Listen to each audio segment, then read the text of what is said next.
നമ്മളെ സംസ്കാരം, സനാതന സംസ്കാരം ആരംഭിച്ചിട്ടുമില്ല, അവസാനിക്കുന്നുമില്ല. ഇതിനൊരു പ്രാരംഭകനെ കാണാൻ പറ്റില്ല അല്ലേ? വേറെ എല്ലാ മതങ്ങൾക്കും ഇന്നാൾക്ക് ശേഷം എന്ന് പറയാൻ പറ്റും.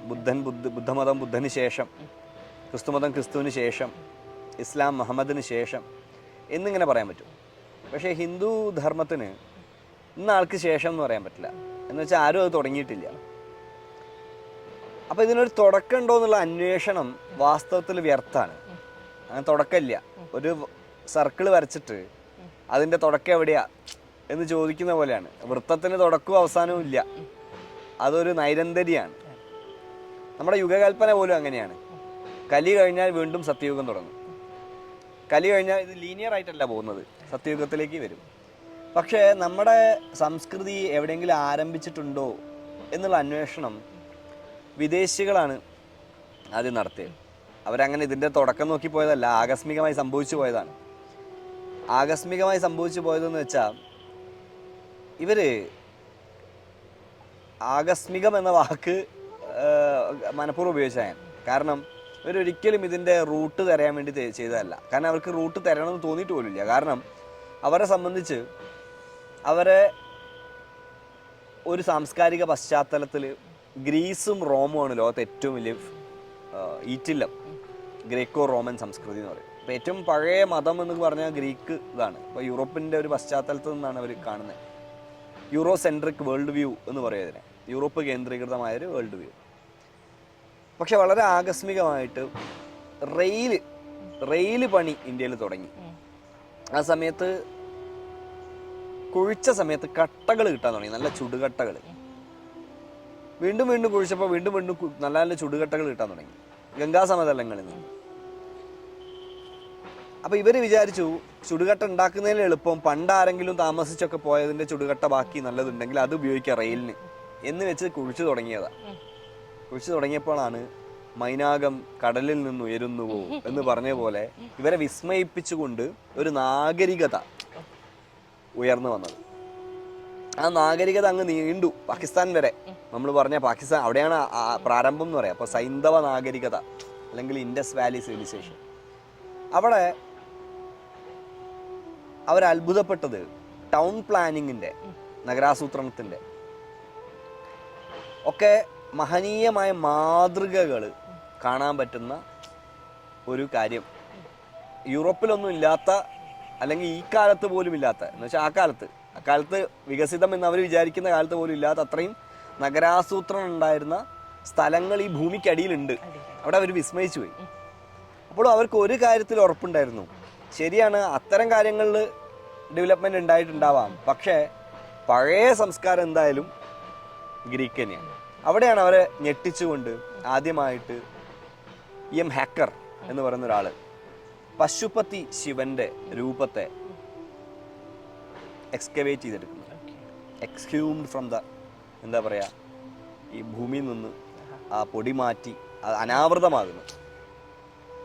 ആ പശുപതി ശിവൻ ഒരു അത്ഭുതകരമായ ഒരു സീലായിരുന്നു, ഇൻഡസ് വാലി സിയറ്റൈറ്റ് സീൽ എന്ന് പറയുന്നത്. അതിനൊപ്പം അവർക്ക് ലഭിച്ച മറ്റൊരു സീലാണ് ഒരു കാളയുടെ സീൽ, ഇൻഡസ് വാലി ബുൾ എന്ന് പറയുന്നത്. ഒരു കാള, ശിവനൊപ്പം എപ്പോഴും ഒരു കാളയുണ്ട്. ശിവവാഹനമാണ് കാള. നന്ദി എന്നാണ് നമ്മളതിനെ വിളിക്കുക. ശിവം ഒരു അമൂർത്തമായ ആശയമാണെങ്കിൽ, ചൈതന്യത്തിൻ്റെ അമൂർത്തമായ ആശയമാണെങ്കിൽ, ഏതൊരു വ്യക്തി അതിലേക്ക് എത്തിച്ചേരണമെന്ന് ആഗ്രഹിക്കുന്നുണ്ടെങ്കിൽ അത് ഏതിലൂടെ എത്തിച്ചേരണം എന്നതിന് ശൈവം പറയുന്ന ഉത്തരം നന്ദിയിലൂടെയാണ്. അപ്പം ശിവനെ വഹിക്കുന്നത് എന്ത്? അതാണ് നന്ദി. ശിവവാഹനം നന്ദി. നമ്മൾ പക്ഷേ ചിത്രങ്ങളൊക്കെ ആക്കി ഡെപ്പിക്റ്റ് ചെയ്യുമ്പോൾ കാളപ്പുറത്തിരിക്കുന്ന ശിവനെ കാണിക്കും. പക്ഷെ തത്വചിന്താപരമായി ശിവജ്ഞാന പൊരുൾ ഒരാളിലേക്ക് എത്തിച്ചു കൊടുക്കുന്ന വാഹനം നന്ദീശ്വരനാണ്. അത് ഉർവര സംസ്കാരത്തിൽ കാള വഹിച്ച പങ്ക്, മണ്ണിൽ ഉർവരത ഉണ്ടാക്കാൻ വേണ്ടി കാളയെ കൊണ്ട് കലപ്പ ഒന്നിച്ച് ഉർവരത ഉണ്ടാക്കാൻ വേണ്ടി ആ ഉർവരത ചൈതന്യാണ് എന്ന് കണക്കാക്കി ആ ശിവത്തെ വഹിക്കുന്ന കാള എന്ന അർത്ഥത്തിൽ എടുത്താലും, ഉദാത്തമായ അർത്ഥത്തിൽ ശിവം എന്ന അർത്ഥത്തിൽ എടുത്താലും അത് നന്ദി തന്നെയാണ്. സിദ്ധർ പാരമ്പര്യത്തിൽ ആദ്യം പ്രസ്താവിക്കേണ്ട പേര് നന്ദിയുടെയാണ് വാസ്തവത്തിൽ. കാര്യം നന്ദിയിൽ നിന്ന് തുടങ്ങി. നന്ദി, അഗസ്ത്യർ, അതാണ് അതിൻ്റെ ഒരു പാരമ്പര്യത്തിൻ്റെ ഒരു ലീനിയേജിൻ്റെ ഒരു തുടർച്ച. അങ്ങനെയാണ്. അങ്ങനെ നോക്കുമ്പം നന്ദീശ്വരൻ ആരാണ് എന്ന ചോദ്യത്തിന് അഗസ്ത്യർ പറയുന്ന ചില കാര്യങ്ങൾ. അഗസ്ത്യർ പറയുന്ന അദ്ദേഹം ഒരു പോട്ടർ കമ്മ്യൂണിറ്റിയിൽ ഒരു കുശവ കുലത്തിൽ ജനിച്ച ആളാണ്. നമ്മൾ സംസാരിച്ചു. കുശവ കുലത്തിൽ ജനിച്ച ആളാണ്. കാരണം ലോ ബർത്താണ്, ശിവനുമായിട്ട് ചേർന്ന്. പക്ഷെ നന്ദി ആരാണെന്ന് അന്വേഷിക്കുന്ന സമയത്ത് ശിലാദൻ എന്ന ഒരു മഹർഷിയുടെ മകനായിട്ടാണ് നന്ദിയെക്കുറിച്ച് പറയുക. ശിലാദൻ അദ്ദേഹത്തിനൊരു മകൻ ഉണ്ടാവാൻ വേണ്ടി പ്രാർത്ഥിച്ചു. ശിവൻ അദ്ദേഹത്തിൽ കനിഞ്ഞു, ഒരു മകനുണ്ടായി. ആ മകൻ പെട്ടെന്ന് മരിച്ചു പോന്നു. മിത്രാവരുണന്മാർ അഗസ്ത്യൻ്റെ അച്ഛന്മാരാണ്. അതിന് അഗസ്ത്യന് മൈത്രാവരുണൻ എന്ന് പറയും. അവർ പറഞ്ഞു ഇത് പെട്ടെന്ന് മരിച്ചു പോകുന്നു. പക്ഷെ ശിവൻ ആ കുഞ്ഞിനെ മാലയിട്ട് ശിവവാർഷതനാക്കി ചിരഞ്ജീവിയാക്കി എന്ന് പറയാം. അപ്പോൾ നന്ദീശ്വരൻ സിദ്ധർ പാരമ്പര്യത്തിൽ ഏറ്റവും പ്രധാനമായി കണക്കാക്കപ്പെടുന്ന ഒരു സിദ്ധനാണ്. അദ്ദേഹത്തിൻ്റെ സമാധി സ്ഥാനമാണ് കാശി. അപ്പോൾ നന്ദീശ്വരൻ്റെ ഒരു കൃതി നമുക്ക് കേൾക്കാം. നന്ദീശ്വരൻ്റെ എന്ന് പറയപ്പെടുന്ന ഒരു കൃതി.